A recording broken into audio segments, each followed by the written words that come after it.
Sindhu is looking for a moment to find out that he could just give his goat, the last goat, to the landowner's daughter, and then he just wanted to ask, in fact, from her, uh, the secret of the three colored stones in the gold ring that was given by the landowner's daughter to Sindhu. So he said that, as I know the secret, I'll ask for a barrel of foodstuffs in exchange for the last goat and my magic flute. Now the girl was a little bit embarrassed because she was hesitant. She was wondering that why it had happened, why I mean he is interested in knowing the secret of the three colored stones. But she said, "Oh, I'm not interested." Later on, she just wiped away the thought and she says, "I'm not much interested in knowing what the boy will do." And she said to herself that I've got the goat and the flute, that's enough for her. Now, then after a few minutes, she tells, uh, in fact, she whispers in the ears of the boy that the secret of the three colored stones is compared to the three strands of hair which is hidden among her black dresses. There are three strands of hair which is hidden. Three colors. There are three colors. One is pure white. So one hair of her is pure white. That's a color of a diamond. Diamond is there in the ring. Another hair is of red color, and that color is the color of ruby, another stone. And the third color of the hair is green, and green is represents emerald, another name of a green stone. So she said that this is the secret of my uh, ring that is there, the three stones. This is a secret. So the boy was very happy, and he says that, okay, take away my flute and take away the last goat, and you remain happy with the three dancing goats and the flute. Now before he came back home, he already received a barrel of foodstuffs. He was very happy, but the mother was worried because she was thinking that now what will happen, because all the three goats have gone and the flute also has gone. But Sindhu was not in a worry. Actually, he thought that definitely he remembered the words of the old woman that these goats will bring him luck. And Sindhu started working as a laborer on the farm, and he was very happy that he could catch a glimpse of landowner's daughter. Now, this is what happens in Unit 5. Now, in Unit 6, again, the story continues and takes a wonderful turn. After a few days, it happened that the landowner's daughter, the landowner announced that he is looking for a suitable bridegroom for his daughter to get her married, and he put the condition that whoever will tell the secret of the three strands of hair hidden among her black hair, long hair, then that person will have my daughter. Now, everyone was so excited. Many young men from all parts of the country came to try their luck, but no one could answer the secret.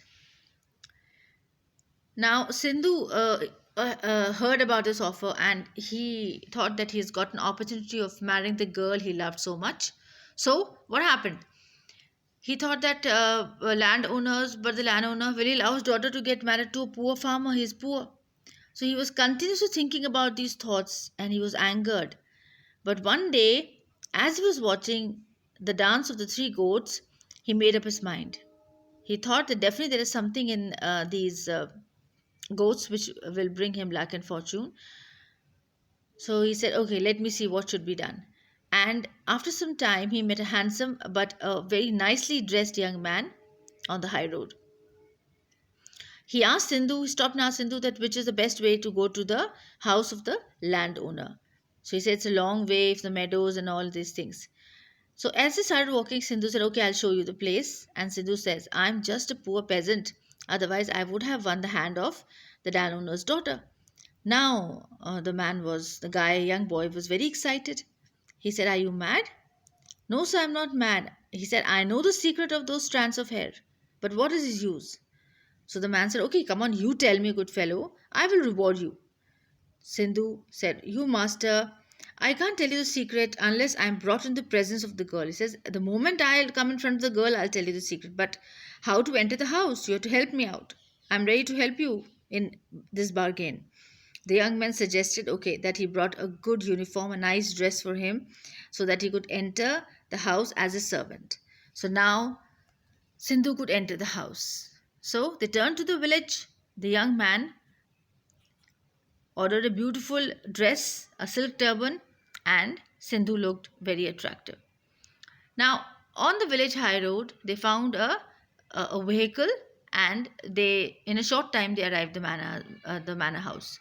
The hall was crowded. The girl was sitting by the father, and she was dressed. She was looking beautiful in her lovely dress. Nobody could recognize Sindhu. He stood calmly by the master, and he was standing there alone. And suddenly he declared in a very soft, serious voice that the noble lady has one hair white, one hair red, and one hair green. And he also referred to the color of the stones which is there in her gold ring. "That's correct," said the daughter. And Sindhu took off his turban and appeared before the landowner. Now the young man who had engaged Sindhu as a servant, he said, What? He was astonished. Impossible. But the landowner was quite distressed, but still, he said, he asked Sindhu, "How do you come to know the secret?" Sindhu looked at the girl, and then she says, "The beginning only he found the ring." And he says, "Now that because he knows the secret, so now he will have, according to the rule, he'll be having his daughter." So the disappointed suitors, they were quite critical. They were making mocking at Sindhu, they were making fun of him, and they were claiming again and again that this is an error of destiny. I mean, how could it happen that a poor peasant servant can marry such a girl, rich girl, a beautiful girl? But Sindhu was quiet. He was standing patiently, and only three words he said in a gentle voice: "That, gentlemen, this is a triumph of faith, love, and patience." In fact, we can consider these lines as very, very important. And we can also say that these lines form the moral of the story.